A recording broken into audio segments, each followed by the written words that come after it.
Okay.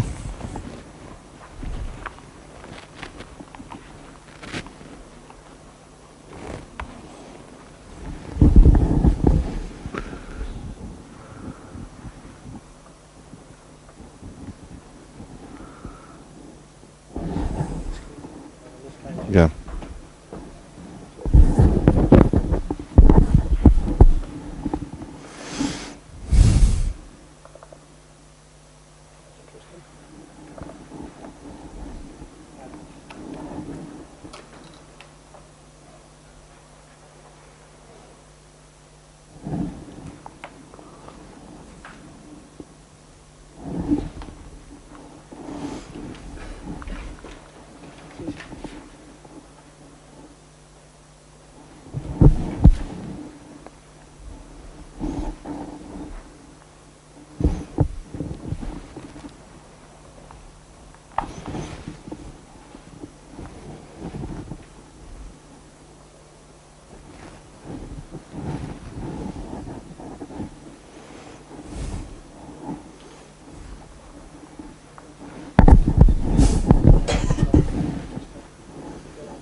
No, just Control L. If you do Control.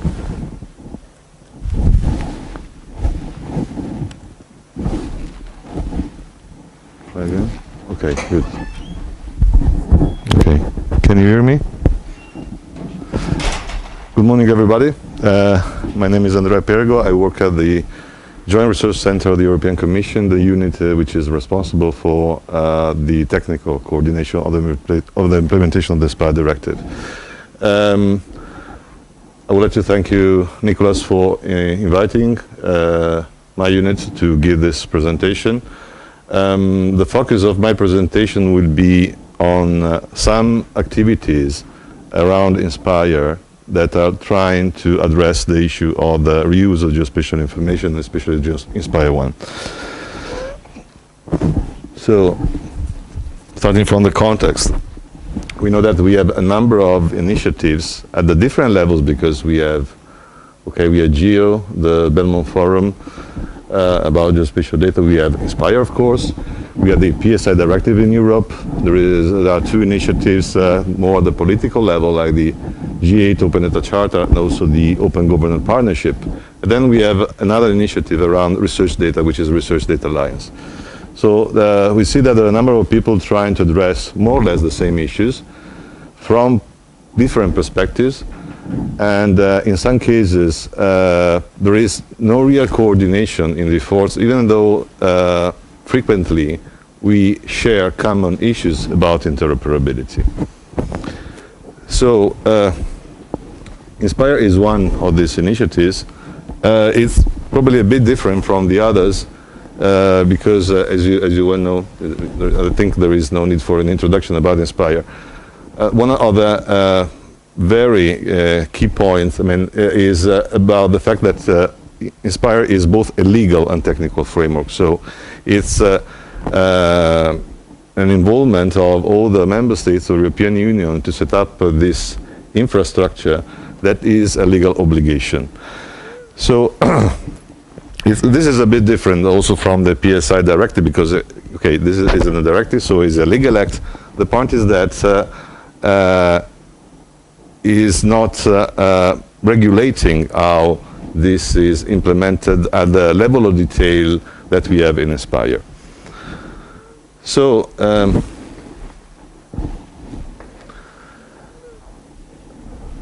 what is happening is that also inside the European Union we have a number of initiatives concerning open data and public sector information that we have a number of regulations. You can see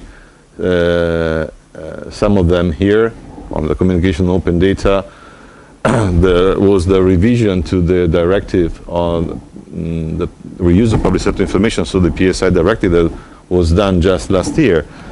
And there is also a specific program inside the European Union which is coordinated by the Commission, which is called ISA, Interoperability Solutions for European Public Administration, that is working in this area.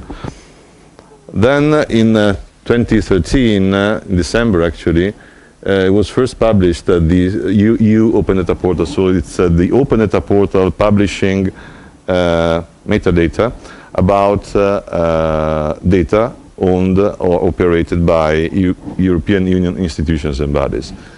And there is also work underway on a pan-EU Open Data Portal. In this case, this portal will be meant to federate all the national portals of European member states and to provide a single access point to them. So all these activities started independently from Inspire. So there was kind of an approach to saying, okay, we have Inspire, which has its own framework and is following a specific roadmap for adoption and implementation. Then we have a number of initiatives around open data covering usually cross-sector information. So it's not, I mean, if you have a look at these regulations are not concerned about the type of data we are talking about. So it's a cross-sector perspective on this data. That is trying to find its own roadmap. What we were trying to do, at least working with our colleagues in the Commission, is to find as much as possible the synergies between what we are doing inside Inspire and what they are doing for the work around the PSI directive, the open data portals that now are available, and for example the pan-European one work is underway. So we were trying to identify the synergies and tried also as much as possible to reuse what is available in Inspire, because Inspire provides huge experience. It's many of the things that probably will be done in the public sector as cross-sector open data portals. I mean, we have a lot of expertise inside Inspire because we have addressed some of the issues we are going to address. An important point is that in October last year, the Commission published a document about the implementation in the European Union of the G8 Open Data Charter. And as you can see here, Inspire is mentioned explicitly as a comprehensive framework for access to and reuse of geospatial information, including electronic infrastructure. This means that, at least for the Commission, Inspire is one of the key infrastructures, and it's something that we can build on when we are moving this open data perspective. The point is that in Europe we have a situation which is very complicated. I mean, we have 24 official languages, we have 3 official alphabets, and 28 member states, which means more than 28 institutional setups, because depending on the country, we may have different institutional setups at the local, regional, or national level. So it's very complicated. And we have to address this issue. At the same time, we are celebrating this diversity, and also multilinguality for us is, okay, it may be an issue, but for us is something quite important, is something that we can consider as a value, not a problem. So, starting from this point, what we were trying to do is to collaborate or coordinate as much as possible the work in Inspire with other activities around, like those carried out by standardization bodies like OGC, ISO, W3C, and international initiatives like the EU and the GGIM, for instance. We are also working together with other colleagues in the ISA program, because the focus of the ISA program is to support interoperability through reuse. So for us is an opportunity to show how Inspire can be reused inside other sectors of the public administration. Anyway, we are also working together with a number of projects that are listed here: GeoKnow, Smart Open Data, NGO Clouds, Melodies, ENF Plus, and Inspire.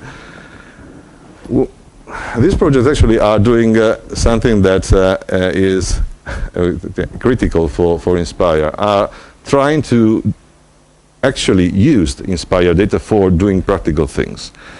In some cases, they are trying to include the open data technology, the linked open data technology also inside Inspire. So they are doing some pioneering job, and it's very important for us to understand exactly what they are able to do with the data and which are the issues they identify in order to make Inspire data more usable. So what I would like to do is just to give you some brief overview of a few activities we are carrying on, especially in the framework of the ISA program, concerning promoting the reuse of the Inspire as a whole. So in the ISA program we have two actions which are related to Inspire. One is the reusable Inspire reference platform, and the other one is the European Union location framework. The reusable Inspire reference platform, which is called Athina, is focusing on the technical and semantic part of interoperability issues. And the purpose is to build the common components that can be reused in the wide sense. So it may be pieces of software, but can also be specifications in order to help the implementation of Inspire, but also solutions in order to give access to the Inspire infrastructure by using other technologies like Lean Data, for instance. The work we did was also in collaboration with other actions, and actually the output of this work is mentioned here. I don't know whether it is readable, but it is about the core location vocabulary, ADMS, and the DCAT application profile that has already been mentioned before. So one of the work we are doing is about the possibility of using RDF for expressing Inspire data models. This is a big issue. Again, I don't want to go into the technical details, but what we understood is that there are a number of technical problems in order to use this technology, but it may be very helpful because this is also a way to adopt and inspire more mainstream technologies, which means that this way we will be able to help people reuse Inspire data. Actually, it's not just about the reuse of the data, but also reuse of the data models, because Inspire is covering 34 thematic areas. Many of them are relevant also for other sectors. And we have an example again about addresses and buildings. And not just about environmental issues, but many agencies in any country is operating this information, and this information is relevant for them. So one of the points was, okay, we have already reached an agreement in Inspire about how to model this kind of entities. Why not reusing these models also outside Inspire? The point is that there may be a technological barrier because the standards we are using are not very familiar with other sectors. So the idea was, okay, maybe we can also consider providing the same formal tools in other technologies that are more used in other sectors. And this is why we're considering the possibility of using RDF also for the representation of the other data models.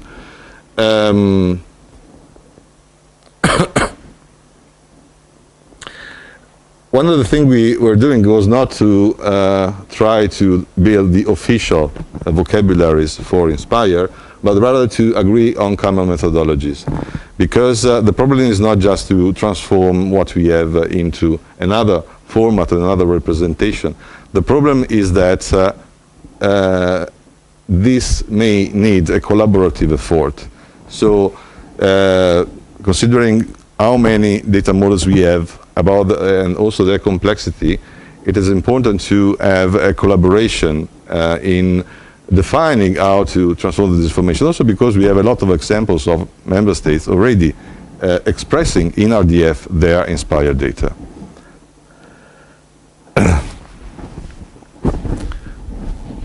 Related to this work was the work around PIDs, so persistent identifiers. And this is a very critical topic. And I mean, interestingly, in the directive, we have this paragraph saying that the implementing rules of Inspire shall address a common framework for the unique identification of spatial objects to which identifiers under national systems can be mapped in order to ensure interoperability between them. So it's already inside the Inspire directive. The point is that so far, there will, I mean, inside Inspire, there is not yet, at least, a way, a consistent way to express or to specify persistent and global identifiers for spatial objects, for our data, and also able to support things like versioning, for instance. So what we did is to try working on this and focusing specifically on the problem of the governance, because I mean we have already a number of technical solutions for doing that, but the problem is about how we can maintain these identifiers, how can we ensure they are unique at the global level, and how can we address problems like organizational changes, because in some cases we have data that are operated by a given agency, and then in a couple of years another agency is in charge of this data. So the situation is very dynamic, and we should be able to address these problems, considering the institutional setup of Inspire, of course, because it should be sustainable inside the Inspire infrastructure. It's another point, another issue we are working on, and we are going to publish probably a report on this work in the next few weeks, is about the possibility of representing Inspire metadata by using also other formats, and specifically this DCAT application profile for data portals in Europe. This is a specification that has been developed inside the ISA program, and this metadata schema is meant to be used as a kind of metadata interchange format between data portals in Europe.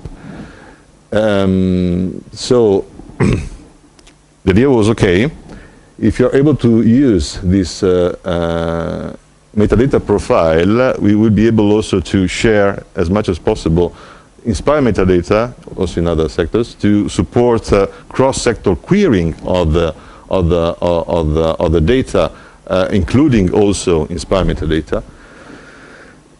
And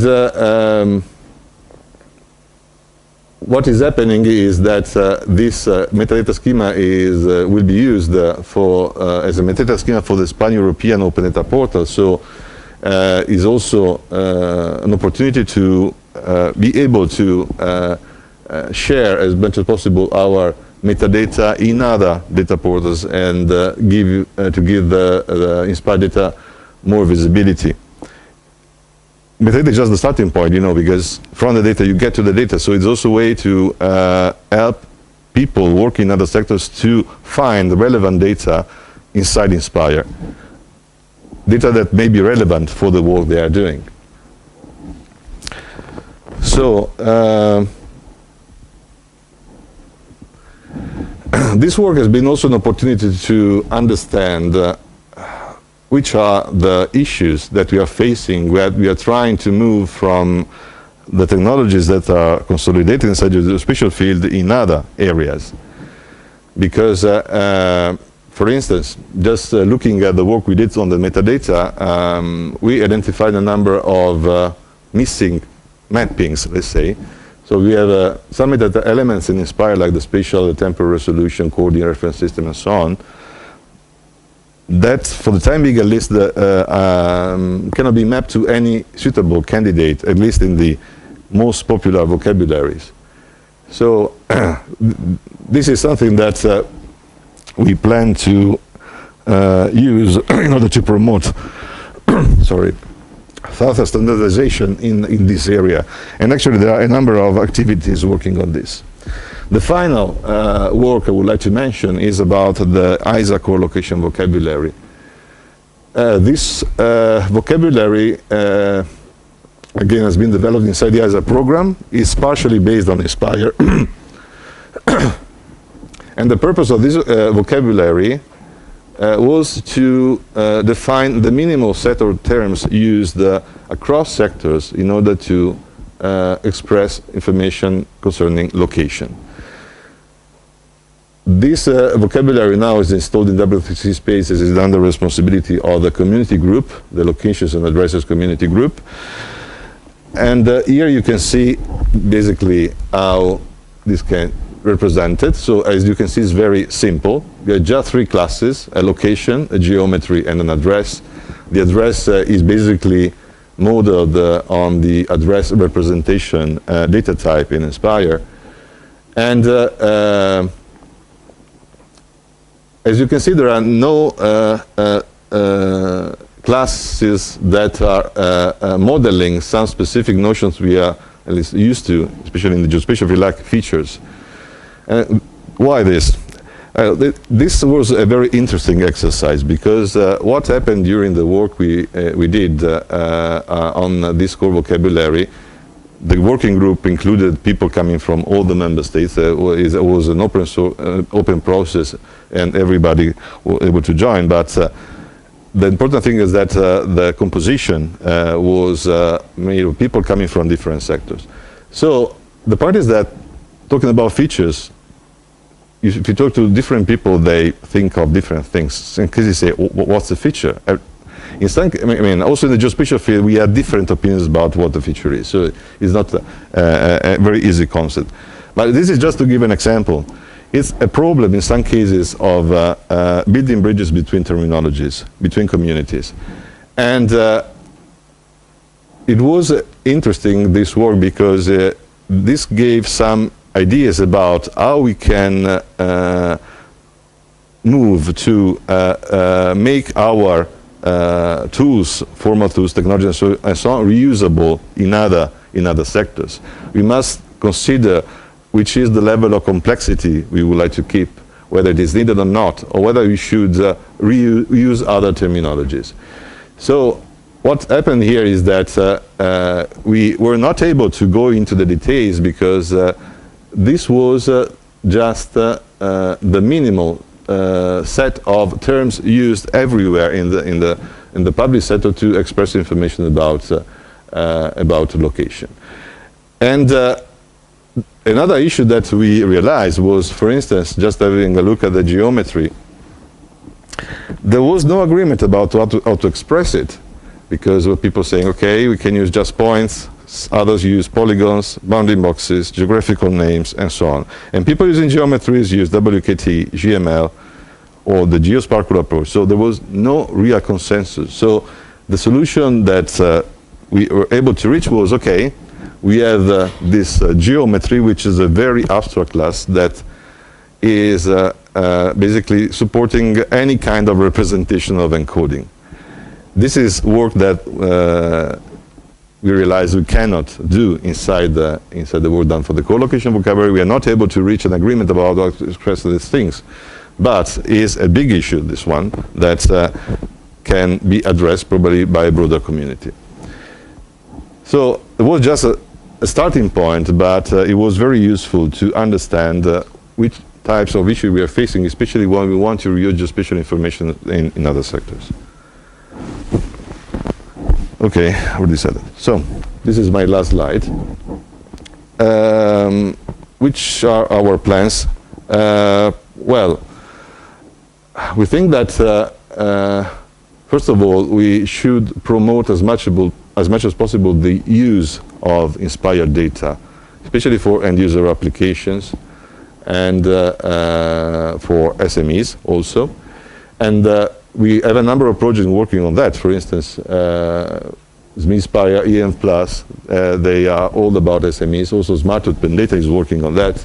We have GeoNode that is working on the use of semantic web technologies for geospatial data. They published recently a report on what they did on the representation in RDF of Inspire data, metadata, and data models. There is also the Melodies project that started just recently, and so on. I think that this is really what we would like to see, because we have been working on the implementation of Inspire, but we must understand about the added value of Inspire just when we are able to use our data. And probably to make use of the data, we may need some modifications of the way data are published, not only about the format, but it may affect also the workflow for the publication of this data. There are also a number of thematic pilots in policy areas related to environment, for instance on water, air, soil, and the raw materials transport systems. This is another way to reuse what we have in Inspire. And then, for sure, we are very interested in what is going to happen, especially, and probably Phil later will talk about this. There was a workshop in London, a joint workshop organized by WCC and OGC. It was very interesting because it was an opportunity to discuss about issues, common issues of two different communities, the web community and the geospatial one. And just recently, a draft of a working group, a joint working group between WCC and OGC has been published about geodata on the web. And I mean, this is very interesting because it is exactly what may help the reuse of geospatial data in other sectors, but also for some more practical uses. Then the last point, in RDA, which is Research Data Alliance, I don't know whether you're aware of this initiative, but it's an initiative jointly funded by the European Commission, by the United States and Australian governments, to facilitate exchange and reuse on research data. It's quite big, actually. It involves people coming from all over the world. Recently there was a proposal of setting up a geospatial interest group, which is focusing on the cross-domain interoperability of geospatial data. So it's about interoperability and the reuse of geospatial data and also in other domains. So there is a strong relation with this. Why I'm talking about research data? Well, at GRC, we are working both on research data and public sector information. And what we realize is that, well, there is no clear separation between these two words. Actually, it is very common that you get public sector information by processing research data and vice versa. So for us, it's an important point, especially to address some issues that are now coming up, like the problem of data curation and preservation, to address this issue in a broader context and possibly by coordinating the efforts and reuse as much as possible the expertise we have. So this is why I think that there is a strong relation with these activities, and probably the outcome of the work that will be done will be relevant to Inspire. Okay, that's all. Thanks a lot for your attention.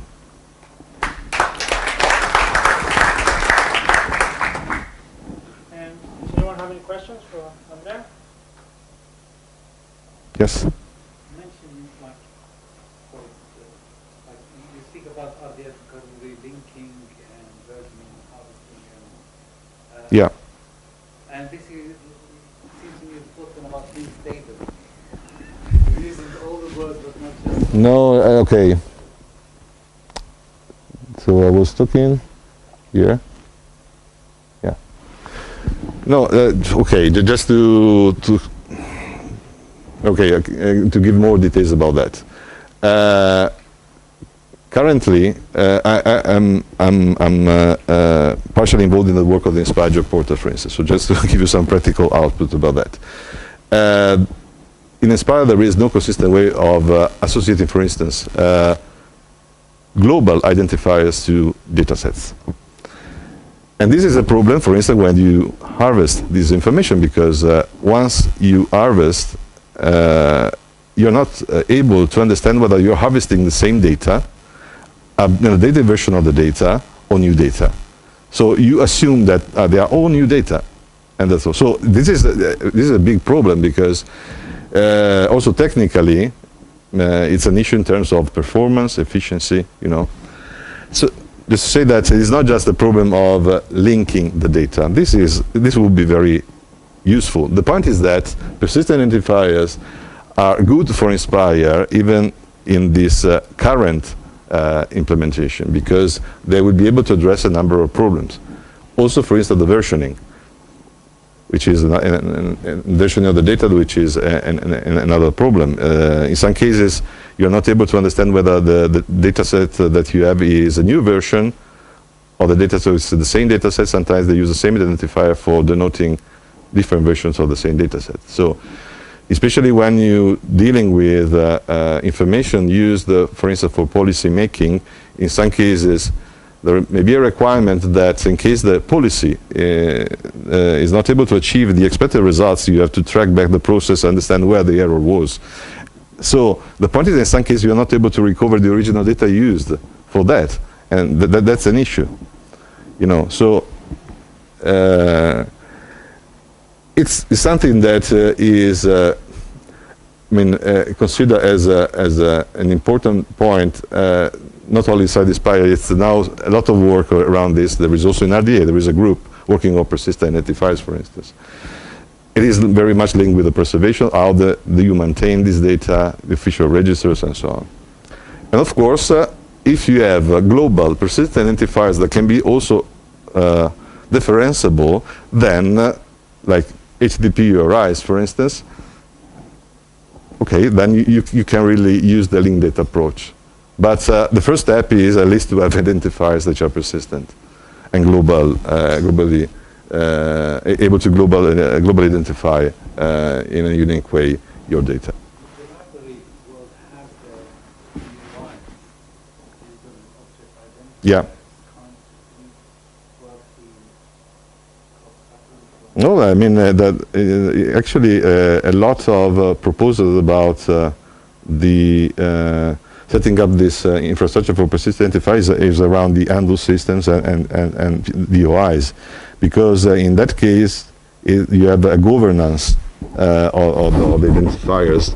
Then they are usually implemented as URIs, but this is not the story. The point is that this is a process and a governance model that you can use in order to ensure the persistence of these identifiers.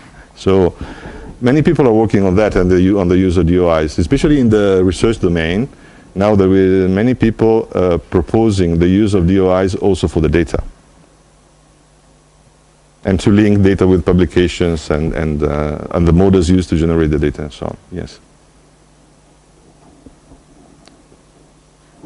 More questions? Okay, thank you. Thanks a lot. Okay. Try to remove this.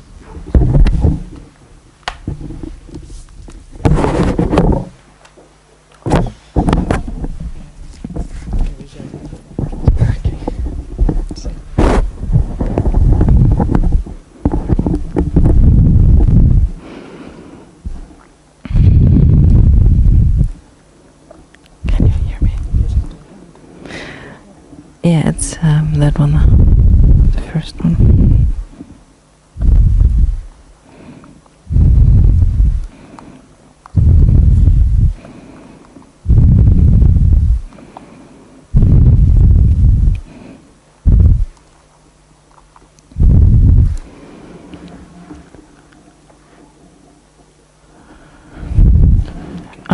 Viewed just the view, the full.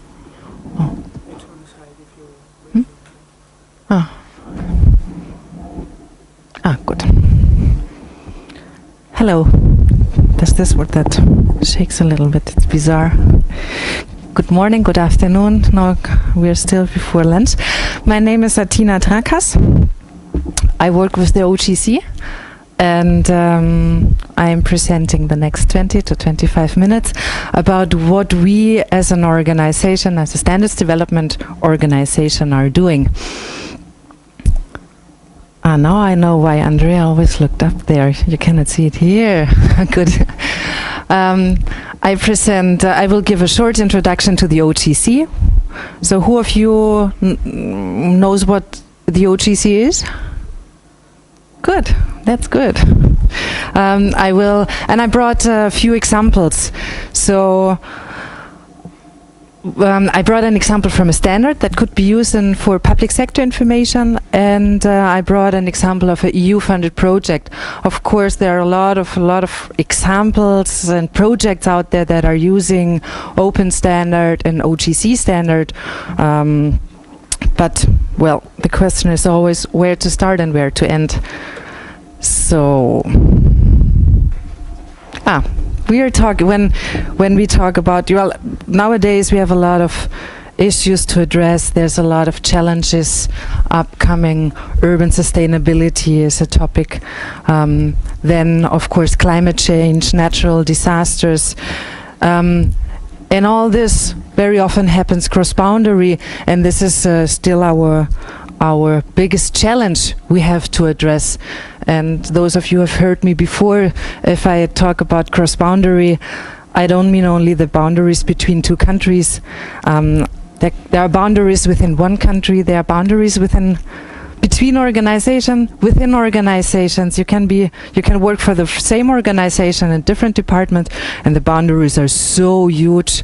And the ability to access, fuse, and apply diverse data sources is critical not only to situational awareness, but for a lot of aspects we face in our daily lives.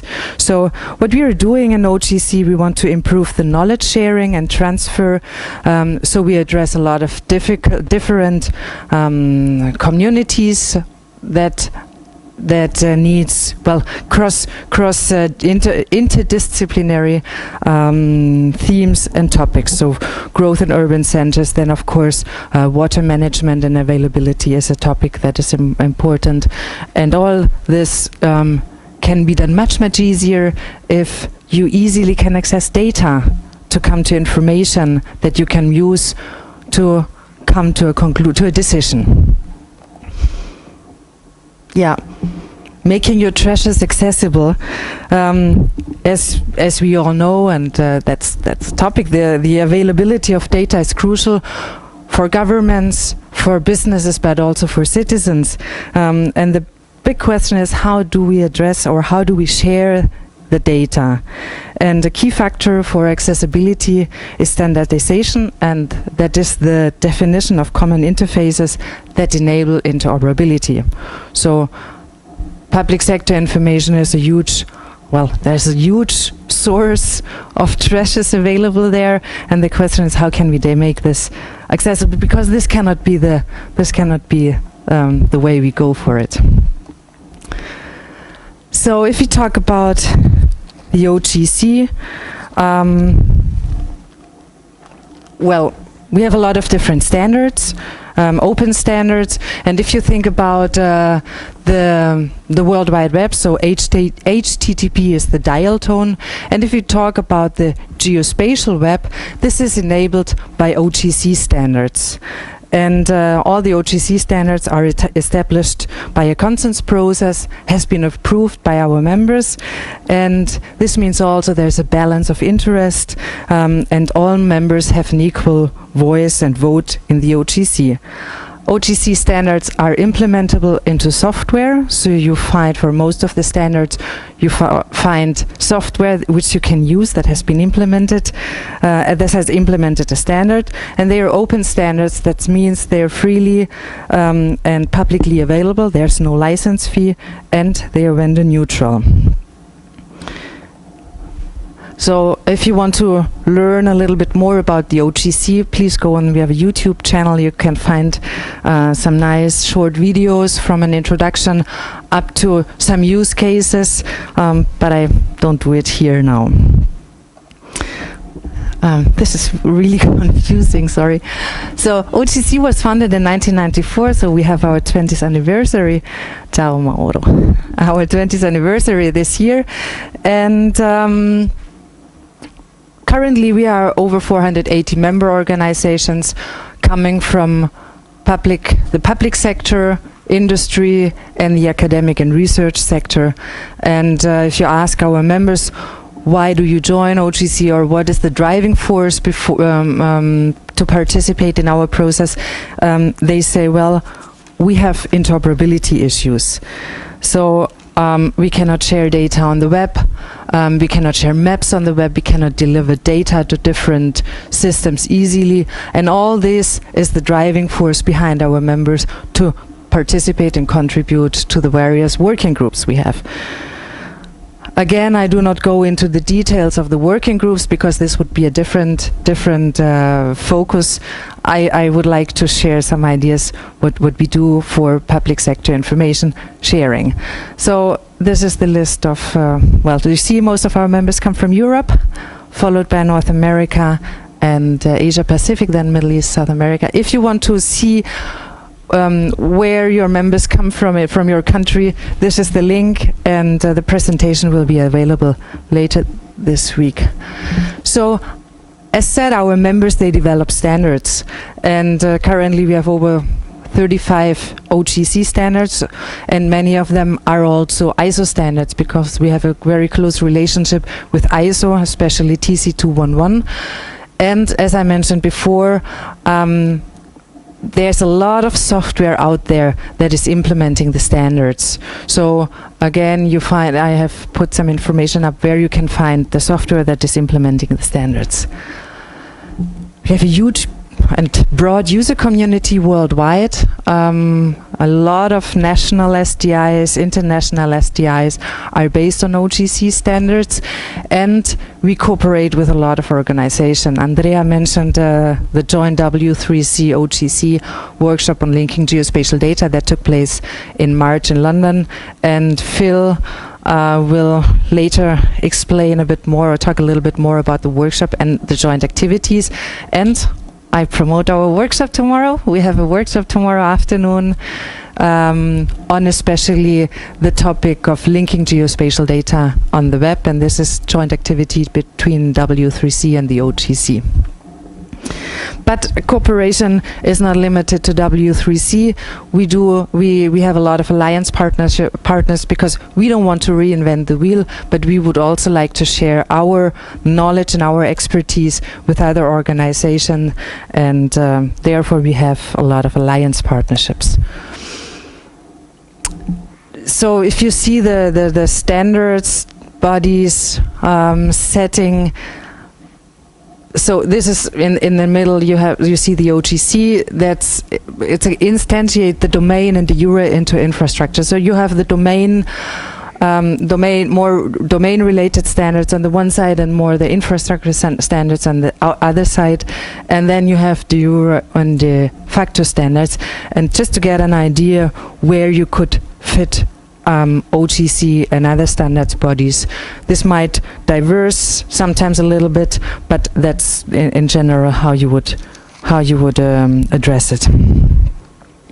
So in OGC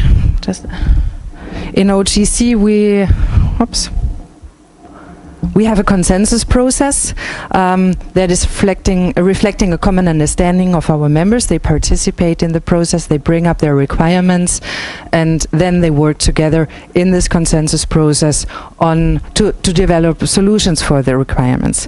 Additionally, we have a formalized standards development process. That's our standards program. And this is based on commonly agreed policies and processes.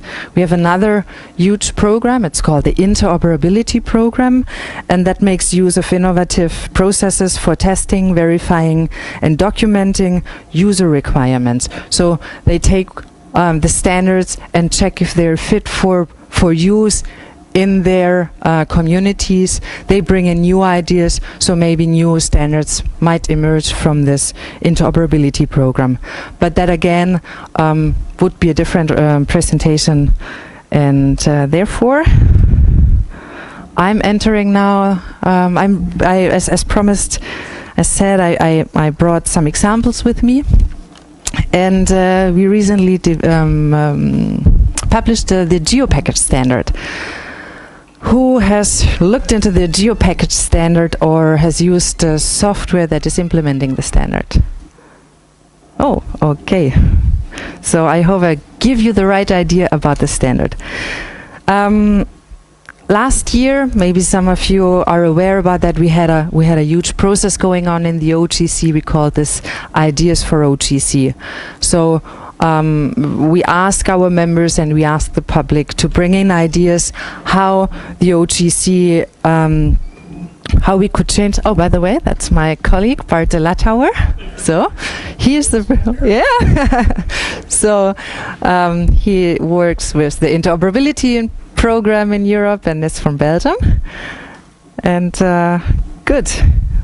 So the GeoPackage, the process, the Ideas for OGC process, the idea was to have to have a better way to collaborate and cooperate with the implementing community and improve the process.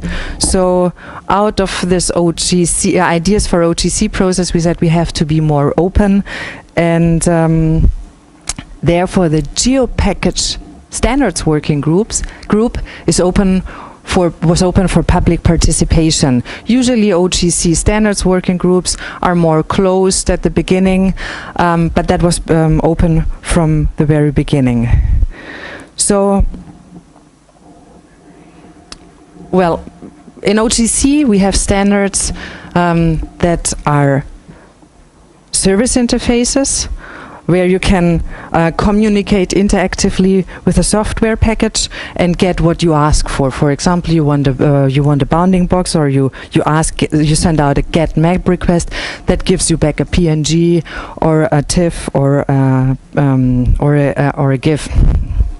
Then we have formats that define how you can store data. And GeoPackage is now a format, and the nice thing, well, a lot of formats nowadays, file-based geodata formats are tech dinosaurs, so there was the need to bring something new into that. As said, here. So the GeoPackage was the standards working group was part of this opening process. So we used also fast prototyping for that. And in GeoPackage, you can package images, raster data, vector data, and projection information. And you can also define the order in which you want to access the data, or you want the data to be displayed afterwards. It's kind of a zip file. So it's kind of a zip file. But in zip file, usually you don't have the orders. So you cannot have coordinates, and these are things you need if you deal with geodata. So it's insufficient for the use of geodata and the reusability. So zip files is about packaging and depackaging and having a list with it. So GeoPackage brings more to the plate. Additionally, delivers functions like provide me a defined bounding box in a defined coordination system. So if you think about a container, usually if you pack a container, you start off at the end and you pack it to the fourth, and you want to, if you want to access something that is in the back, you have to depack everything from front until you reach the item you want to. So, but in GeoPackage, you can just access whatever item you want and say in what format you want it. You can say how this should look like. So I brought this example of eggs. Imagine the eggs are stored on top, because they cannot be on top, in the very back of your container, and you want to have them. If you would have a zip file, you have to depack all the container, but with GeoPackage you can say, I want those eggs that are stored on the very back at the very top, and I would like them as scrambled eggs. Not just eggs, but scrambled eggs. So this is the idea, or this is one idea of geopackage. Another example is, imagine you need 17 cadastre parcels, you need 4 parking slots, you need a playing ground, and you need 40 trees that are part of a tree cadastre. Someone explained me that, and I said, well, you could use a normal GIS. The person said, yeah, of course you can use a GIS, but you get one shapefile with all the information. It's not giving you the dedicated information you want. And in GeoPackage, each item is addressable separately, and you can define what you want to have. Another example is because you can use GeoPackage also in offline environments. For example, if you are from an emergency response center and there's an emergency case, you take your tablet, you go out to this emergency area, but you still have this information because you have predefined where this emergency case takes place. So you have the actual data, you have the actual information, and you can use it. So you can make decisions in the area of the disaster or of the emergency case. And then you go back again, you put your you plug your tablet again into your network, you're online again, and you can update all the information. So this is in very short and with some pictures what GeoPackage is offering you. This slide gives you all the information you need. We have a website where there's a GeoPackage website. There was a webinar that is available also through this website, and you can see which software has implemented the standard already. So then my last example is ELF, the European Location Framework. And if you scroll through the program of the Inspire conference, you see a lot of activities around ELF. The idea of ELF is to provide authoritative data in an interoperable way, cross-border, with a reference geo-information for use by European public and private sector bodies. So the project consortium is over 30 organizations big. A lot of national mapping agencies participate, and they want to push out their data for reuse to the public. So the ELF data is limited in thematic scope to topographic, administrative, and cadastral reference data, and there is this platform where you can find all the necessary information like applications. There's also software can be used, and there is a license will be available, and yeah, that's the ELF open license, I mentioned that. And all the specifications in the ELF project, in the European Location Framework project, are based on ISO and CEN standards on the 19100 series, and the services are implemented using web services by the OGC. Another aspect of the ELF project consortium, or what they want to bring into place, is the experiences they have learned throughout the project, and with the interaction with other organizations, they would like to bring this information back to the Inspire and OGC processes. Watch out for the ELF awareness tour. So we will start after the summer with some touring around in Europe. And the idea is to have real use cases. So we take the data that is provided by the ELF participants, and we want to showcase that, or we want to talk to people in a region and say, hey, this data is available, you can use it.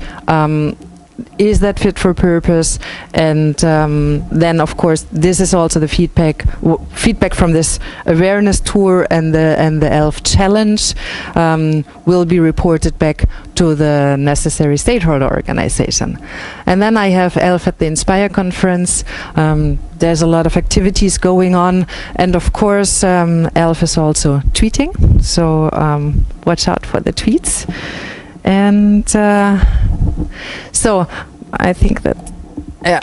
So I brought 2 examples. A standard that I think is a very good standard for the use of public sector information, reuse of this information, and an example of an EU-funded project that is promoting the reuse of public sector information. And I think both are actually new in our are new on stage, so to say, but look into that and look how you can use that and what is helpful for you. And by the way, Andrea mentioned that we want to promote the use of Inspire data. ELF is doing that, and so it's really I would even say challenge ELF, because our OGC is part of the project consortium. So look how you can use this for your daily work. Summarizing. Yeah, avoid reinventing the wheel. That's one of my, I use this every time, I say this every time. Duplication of work and efforts, we should really try to avoid to do that, because we have enough on our desk to add something others probably have already done.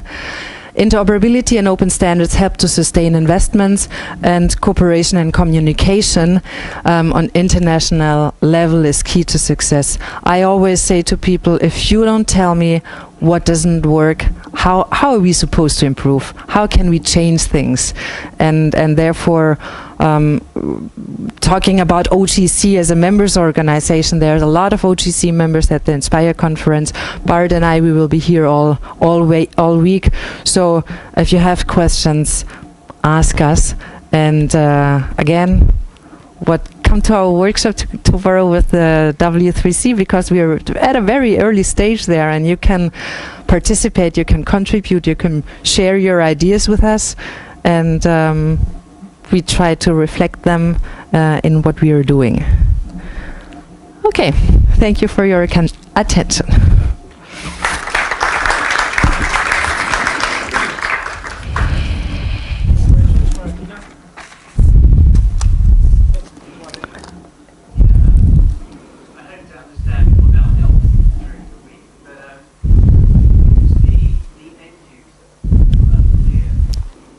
So there are different end users for this awareness tour. We are addressing the industry, but that's not limited to the industry.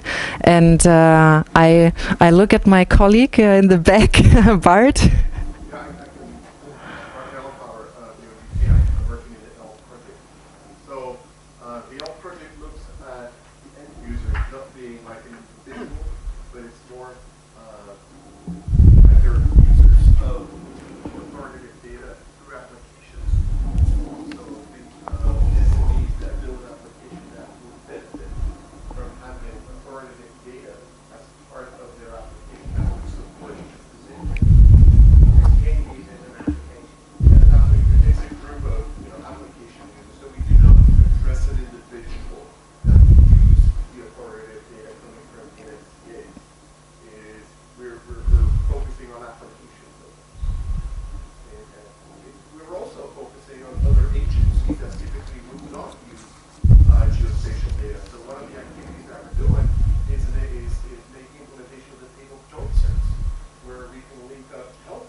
Good, thank you, Bart.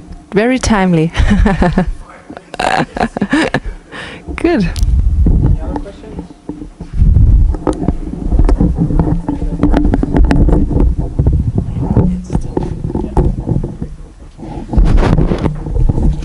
And next up we have Stef Van Grieken from Google, for a different perspective. All right. Hello. Am I doing this right? I'm not. Okay. Sure. Sorry, just let me get set up here.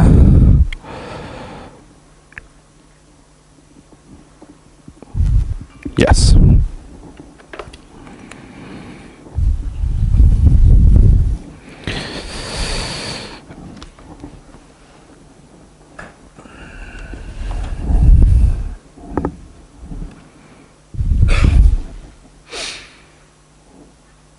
Okay.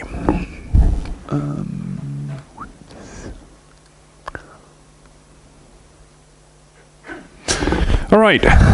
Thank you very much. My name is Stef Van Grieken. I work as a technical program manager at Google's social impact team. So we focus a lot on open data and trying to reach out to developer communities and see how they're using data for social good. Before joining Google, I was a developer that founded the Open State Foundation in the Netherlands, which is the largest group of open data reusers there. And before going into my actual talk, I'm going to share the experience of what it's like to be a developer and working with standards and data in general. This was my team, quote unquote, 2,500 people that will donate an hour or two a month to build something civically relevant. We coordinate online. We had a core team of 4 that was actually working, but still limited time. And we wanted to build an application that was showing election results for the Dutch elections live on election night. So where do you start? You type in election results in Google. What you'll find is actually this is all the Belgian government that is providing election results. So not very helpful yet. So you go on GitHub and check out whether there's somebody else who already started working on a project around election data and how to share that. No results. Maybe somebody ran into the same issue of not finding that data. So you go to Stack Overflow where nerds gather and share how they fix stuff. No results either. And then you dig a little bit deeper and you run into Wikipedia and you find this specification. 64 pages to understand what election data is about. I'm not going to read that. That's way too much. So I look at the actual spec and download an XML file that contains it. The data that I'm interested in is actually the name of the guy and maybe the party that he belongs to. But the format is really very heavy. And I need to parse that into an app. Probably a mobile app, because we all know that mobile is really exploding right now. And to get that 2 kilobyte XML on over 300 or 3,000 candidates to a mobile phone application will maybe work in the Netherlands, but is definitely not going to work in India or in any other company. So the spec is way too heavy, but I might give it a go. So I find out that the Dutch Electoral Council actually should provide this data, but it's not really there. Well, they use the spec, so that's good. And I learned this through a friend. But they adapted the spec, so they changed it to a way that accommodates something else and made it even more complex. And it's not on their site, so we don't use it. Now I work at Google because I thought as a developer you can have a lot of impact in trying to open up this stuff by being very practical. And I'd like to talk a little bit about my experience thus far and what I've learned in working in this space for a while. So what you see here is search interest. And a while ago we at Google found out that people around elections are searching for a lot of this data. So they want to know who are the candidates running in my district. They want to know what the election results were. So just before the election, they're interested in where can I register. Then on election day, where can I vote? So we created a couple of tools around this. For example, this is the French presidential election result where on the night of the elections in search, if people were searching for this, they would find this data. And just recently we've launched this map also in search that provides basically all of the candidate profiles, things like how they voted, who they are, where they're running for, for all of the districts in the India elections. Just getting this data was a big challenge. And I'd like to start with identifying some of the key issues that I've run into personally through the example I just shared, but also if you just look at what's happening online with open data portals and the way that this stuff is being provided. So first of all, between me as a technical person and governments, we have a difference in definition. This is, I've looked at, I gathered the metadata of 18,000 open data portals worldwide. Everything basically that's been published in CCAN, and looked at all of the metadata provided there and run some statistics over it. So first of all, 1/3 of everything that you guys call, or governments call data, is actually documents. So it's Word files, PDF files, stuff that's not structured in any way that makes sense to a developer. Or would just take a lot of time for like 3 guys in a startup to get into a format that would actually be workable. Then a big chunk is spreadsheets.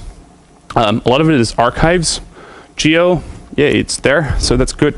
Some images, and just a very small amount of web services. Actually, the US does a much better job at providing web services to people than we do here in Europe right now. Then the second question I would have if I actually find this data is, can I use this data? So I want this election data to be on a map. Can I actually use it? So for all of the data published, over 15,000 data sets are not with a license. So people just, they assume if I put it online and I call it open data, that it's actually open, but that's not how the law works in Europe. You have to make it very specific. And my recommendation would be make it public domain, because then your reuse will increase tremendously. So CC0 or something that's similar to that. Then it hardly ever gets updated. So I'm sorry for the coloring, this is wrong, but this is, I think, 2 or 3 months after the first scrape. We looked again at all of the metadata. Actually, this guy did, Thomas Levine. And what you see here is that only a fraction, so all of the red stuff of the data that's been published out there is updated into a, well, so basically that provides a business case for people to start reusing the information in the right kind of way. And not even to start about formats, whether we have coverage. So for example, for election stuff, you probably need to go to every individual municipality to get this data. And we as Google can do that, but my local group was totally unable to fix that. So you have to get into, in the Netherlands we have around 300 municipalities, go to 300 municipal websites, see if they have a data portal, see if they have the data, and if they have the data, it's probably in a different format, maybe it doesn't have the depth or coverage, so it doesn't provide an incentive for me to actually start reusing this information. So how can we transform this? This is actually how Dale County in Alabama publishes open data on where their ballot locations are. And you note the subtle 2006, 2012.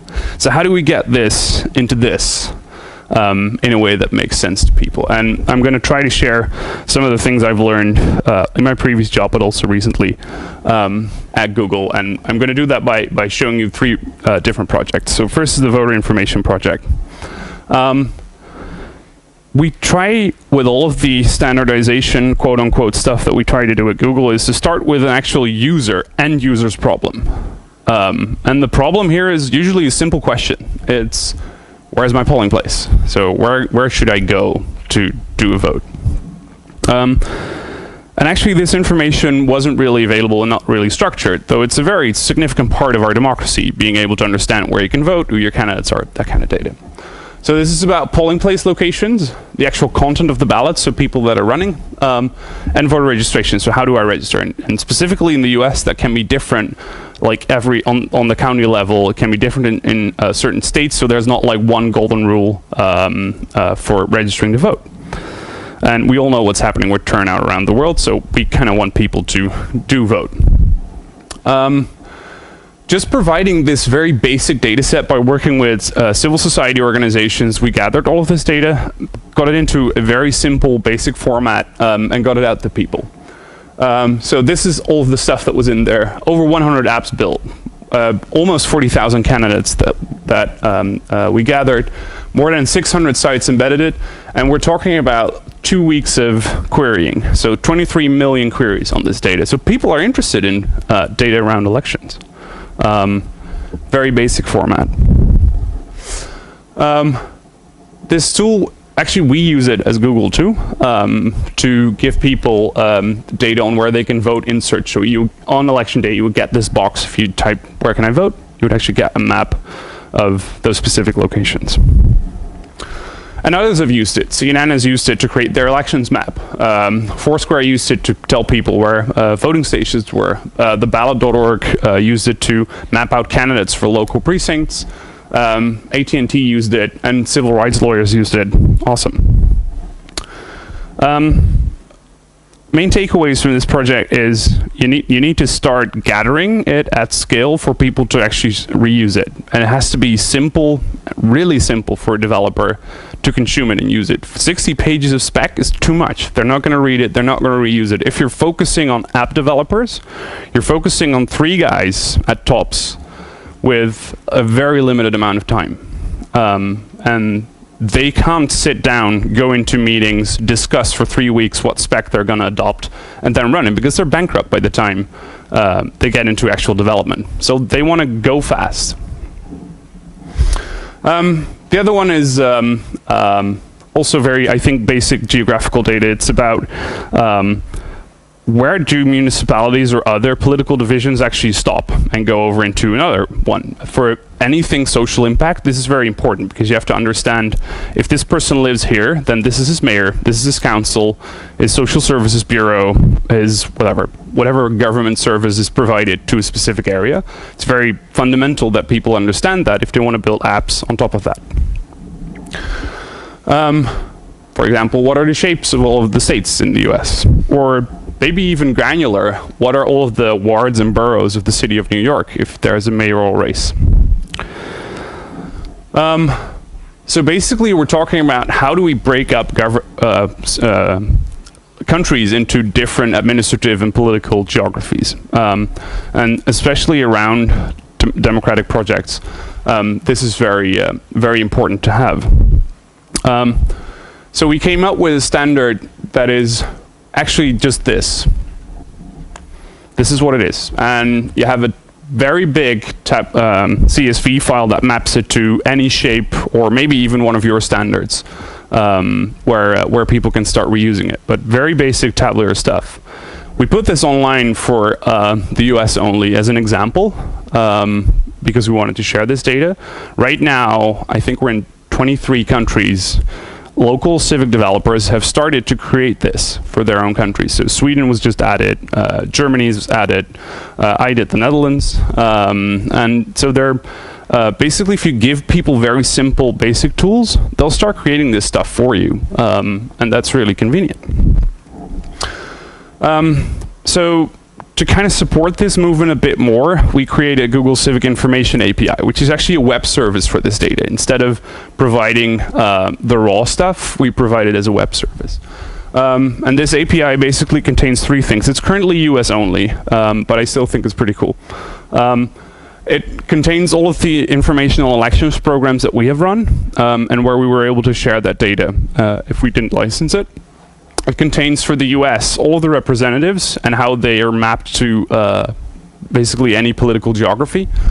And it contains outlines of all of the administrative areas that are available in the US, or at least mappings to those things. So official sources usually provide the mapping, and we map to those official sources. Over 25 million queries. We've launched this in December already. For example, this website, change.org, you might have noticed, know this. This is the biggest petition website in the world. And they had a very fundamental problem. Who do you send a petition to? Right? So your user is not going to know that. If they have a question about something, in their local neighborhood, they probably should address the council. If they have another issue, they might have to address the president. They didn't know. So they're using this API to understand how they should address a petition. The last example is GTFS. I think it's actually the first like standard that kind of came out of a Google project. GTFS stands for Google Transport something standard. GTFS, what was it again? Sorry, I always forget the names. There's so many acronyms in this space. What it does is it supports something we really need to get to our users, which is public transport data. That's data usually created by local transport agencies, and they want to share it with us and with others. But we run into the same issues that everybody else runs into. How are you going to get it from A to B and make it nice to users? It actually started with the IT department of the city of Portland. And they started with the actual user question. So they said, how do we get transit directions included in all of the mapping sites in the world for our city, for the city of Portland? So they reached out to us and said, hey, we basically have two types of data. We have static transport data, which is the tables, like, you know, when the lines are running, all that kind of stuff. And then there's the real-time transport data. That's delays, actual locations of buses, that kind of stuff. And we created a standard. Actually created a set of simple tables that you can run from a text file. So the agency is basically all of the metadata on who the agency is actually is, so we know what we need to show on the map as the source. Locations of stops, routes, and how they hit the stops, trips, which is actually the schedules, stop times, it depends. So if you have a different type of bus, sometimes they just stop at certain places, and calendars, which is a definition of time. And this standard is maintained by a mailing list. That's it. They don't convene. If you want to change something, you just send an email and give a use case. And if you actually implement it and people like it, we'll adopt it in the standard. So a couple of things that we've learned that I would like to share. First of all, play to your strengths. As a government, you're really good at providing basic services in a very reliable kind of way. And governments are really good at doing that. It's riskier to do rapidly iterating innovative things that in 90% of the cases are going to fail because ministers and public officials don't like it when things fail. Play to your strengths and make sure that the service is reliable, but then count on others to do innovative stuff with it. The second thing I would like to share with you guys is it's not about the actual apps. It's about the ecosystem of people that you create around something. So it's actually getting these developers that you're building for in one room, and the actual coders, not you know, just the people that manage them, but the people that actually have to work with it. Talk to them, understand what the problems are that they run into, understand their use case. GTFS is used by us, but also by 500 others right now, and over 180 transport agencies. We don't copyright it, it's not ours, you can use it. But it's a very convenient way, and if you can get 500 people to sign up for a standard, it's pretty good. It's actually pretty good. The other thing is you have to actually focus on the end user. So a lot of the data discussions also that I've seen today are about how are we getting something abstract to something other abstract. So a organization has to work with another abstract idea of an organization, and it's not really focusing on a specific problem that somebody has. So for example, this is one I would really like to work on, is air healthy around me. That's a very specific case, and it requires a specific set of information that you would need, which is spatial information, obviously. Then if you have a standard, and if you want to work with these end users, you have to build for developers. So one of the reasons I think Google has been a very successful company is that we try to focus on what the developer need is actually.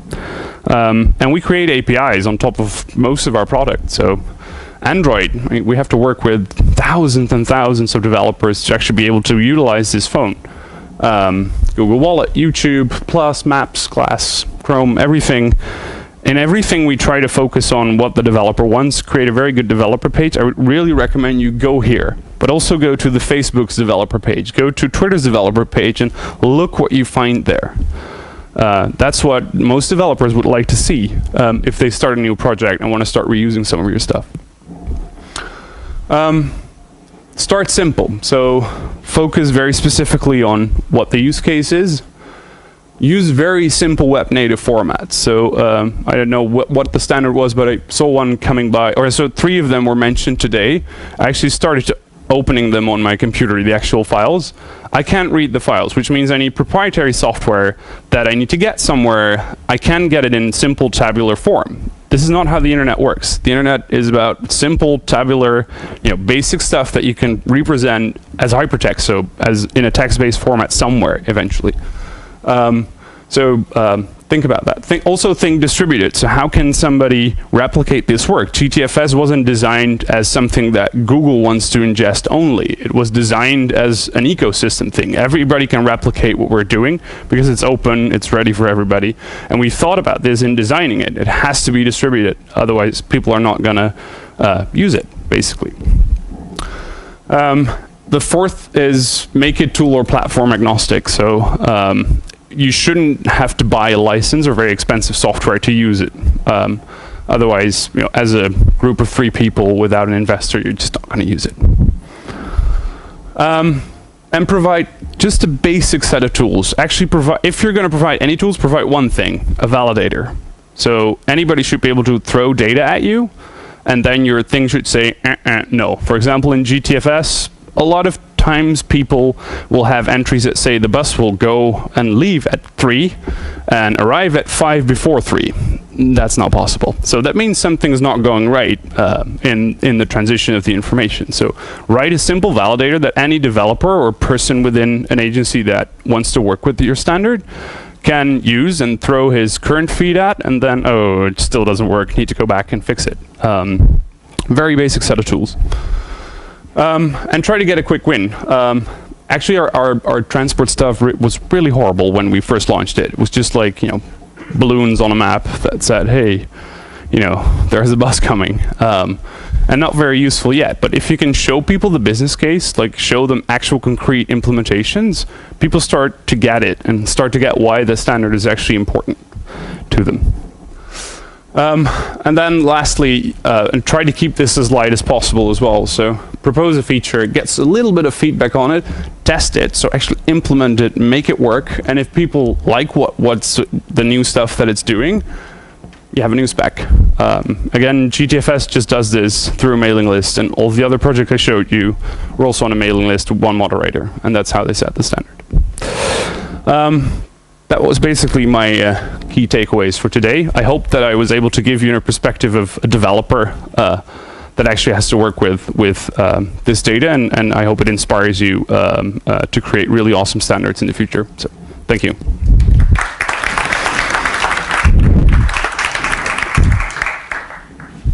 Any questions for Stef?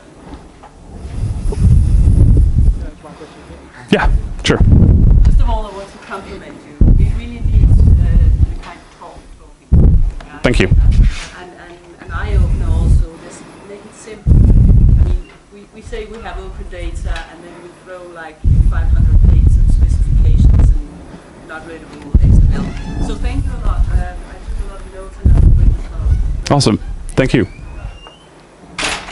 Any other questions? Yes, sir.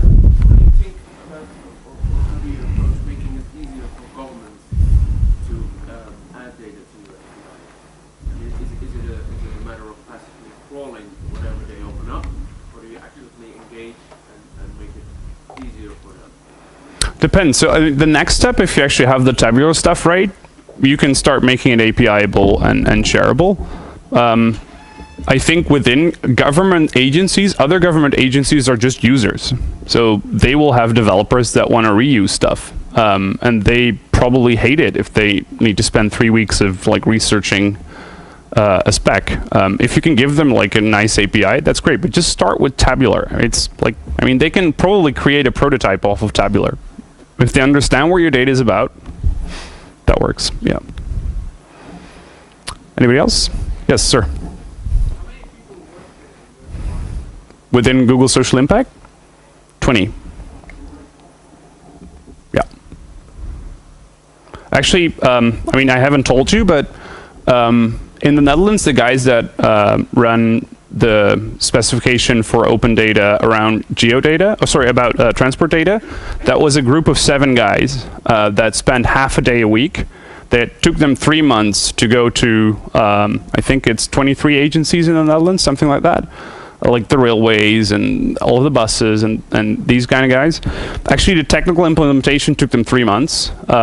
Getting governments to sign up and agencies to sign up with this took them about 4 years. And they now have like a really awesome GTFS service for all modes of transportation, real-time ready. And it's community run, which is really cool. You can get like people to build your public infrastructure for you. But I don't think you necessarily need to have 300 people to build something good. You do need to focus on what the problem is that you're actually solving, instead of trying to design for any possible use case, because that's going to be very hard. And yes, then you can spend like hundreds of man hours on a lot of stuff. Excuse me? Yes, sir.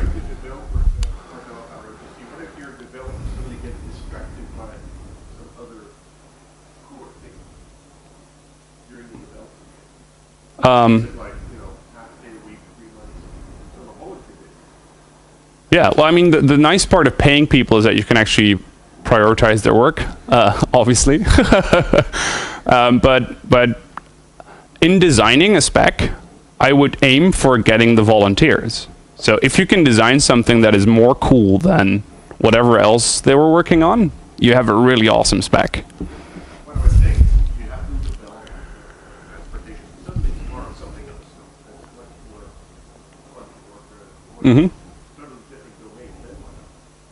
With in the specific transport case, the source is open, and so I haven't run into a situation where something that was built right and where there was a lot of usage that people just suddenly left. There are like other people that will pick it up, or like corporations that start to think, hey, this is actually interesting because I could make money off of this, or a government agency could come in and say, wow, you guys built like the public transport API for this country, so maybe we'll start giving you money. But these guys generally, they're not even like interested in subsidies and stuff. They just, you know, they don't want that stuff. Cool. I think, yeah, I've already taken too much time, so thank you.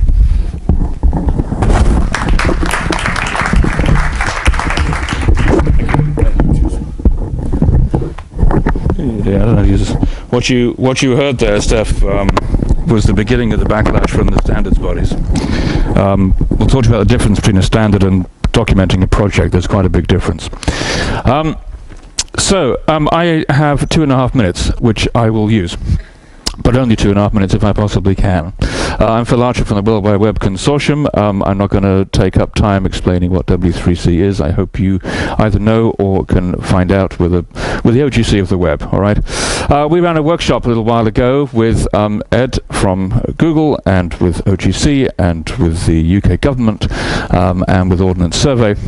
And we had some presentations, and we had some questions, and we had some panels, and we had some discussions, and some people checked their email.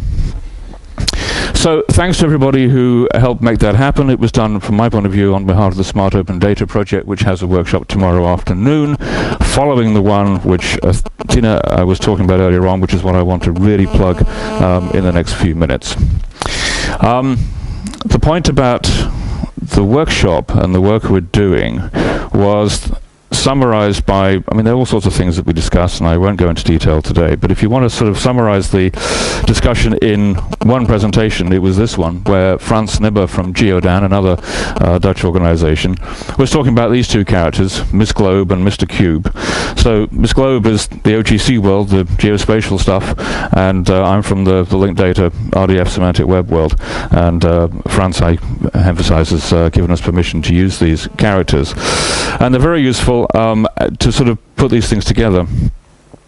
I haven't got time to go through what we talked about in any detail, but I will talk about this book which I read some years ago, and thinking about coming to this event today, I was reminded of this. This is a spider. This is an arthropod. It has extremely good eyes that are different from yours and mine. I can't use this thing, it's attached, and I'm trying to do it quickly so I don't spend time fiddling with the technology. Spiders have really good eyes, but they're not like yours and mine. And they've evolved for billions of years. The first spiders have been, I mean, certainly 2 billion years since spiders are around. I mean, they've been around a long time, and they're very good.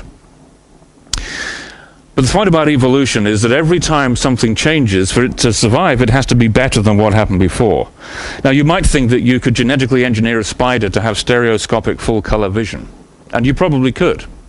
But that requires major surgery to change what a spider has and then somehow insert primate eyes, and that's not going to work. For it to happen naturally, every step between these very good eyes that they already have, and have spent a lot of time and effort evolving over the billions of years, to go from that to having primate full-color stereoscopic vision, every step you take between those two is worse.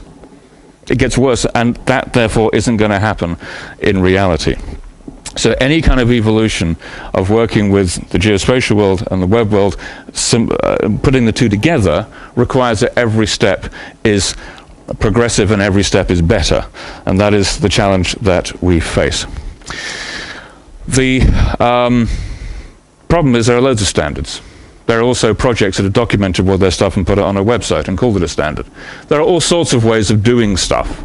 For example, there are 4 different ways of describing geospatial places just in RDF today. GeoSparkle is an OGC standard. W3C Basic Geo is something Dan Brickley knocked up one afternoon, and people have been using it ever since. Neo-Geo is another competing one because some people don't like GeoSparkle, and the isochord location vocabulary is one that Andrea talked about earlier on. They all have their own particular uses and niches, and we need to try and work out what to use. So we asked people at the end of the workshop, what do they want to happen more than anything else? And we got a bunch of replies, all of which boiled down to, can we please agree on how to do stuff? And there was no call anywhere for any new standards. Thank you, we have enough. Although some of them may need adapting a little bit so that they work with other things as well. Let me very briefly talk about the context of this from a W3C perspective. This is one of the things we're doing, of course, like every other standards body, like every other organization, we have lots of other things going on. So this is other stuff that's going on, and this is why we don't have to do it in the other work we're going to be talking about shortly. Stef was just talking about tabular data. We have a whole working group on tabular data, providing metadata for that will enable you to provide the data types and the column headings and the row headings and annotations for individual cells within tabular data. That's co-chaired by the technical manager of the Open Data Institute in London and Dan Brickley from Google. One that I didn't think would be quite so relevant today as it clearly is, going right back to what Adam was talking about at the start of the day, and other things that have come up. We have a working group called Data on the Web Best Practices. This is where we are doing a number of things around building the ecosystem for open data, extending DCAT to cover quality, granularity, making it easy for people to voluntarily tell you that they're using your data, and generally just making sure that people share their data and use data in a way that actually helps everybody and builds up that ecosystem. So that's a large group that I'm team contact for that one. So I'm very pleased that that is really making progress. I think that the platform will be of less interest to you. Hydra Community Group is working on standardized API documentation. That means you can have one bit of code that with the right metadata could use multiple different APIs providing different bits of data. That's something I hope will be on the standards track next year sometime. Andrea mentioned the location and addresses and so on. And something else again that has come up since I arrived in Aalborg that again could be relevant is what we call RDF data shapes. It's, if you're familiar with XML and XML schema, where XML schema will tell you, okay, this element must have these children, and these children must have these kind of values, these sort of enumerated values, these predefined shapes of things. That's what we're doing for RDF. The DCAT application profile that Andrea talked about is a very important use case of that. So that's what we're doing elsewhere, very quickly, too quickly for you to take it all in, but there's a lot of stuff happening. And we're also leading a thematic network. This is a plug for another EU-funded project, so I can say I gave dissemination about it in the project review.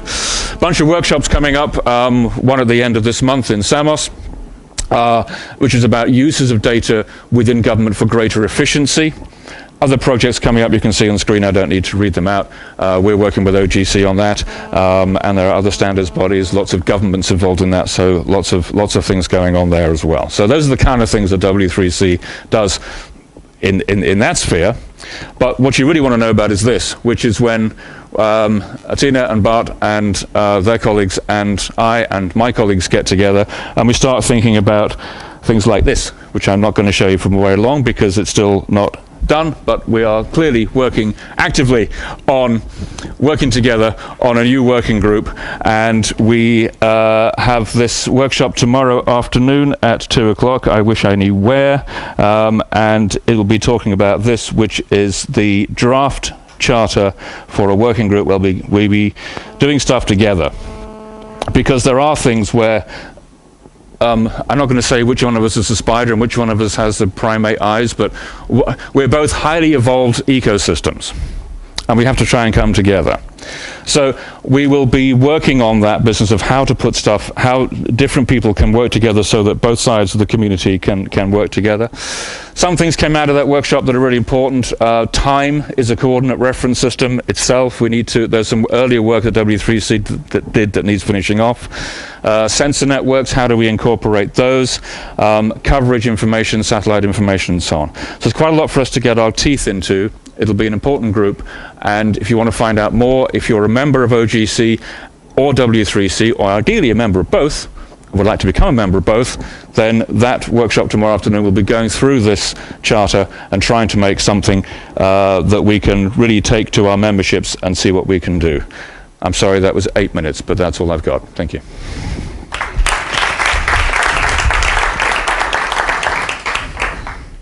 Does anyone have any questions for Phil? Tomorrow's fine. It's lunchtime. Okay. So we'll take an hour's break and then we'll be back again at 2. So,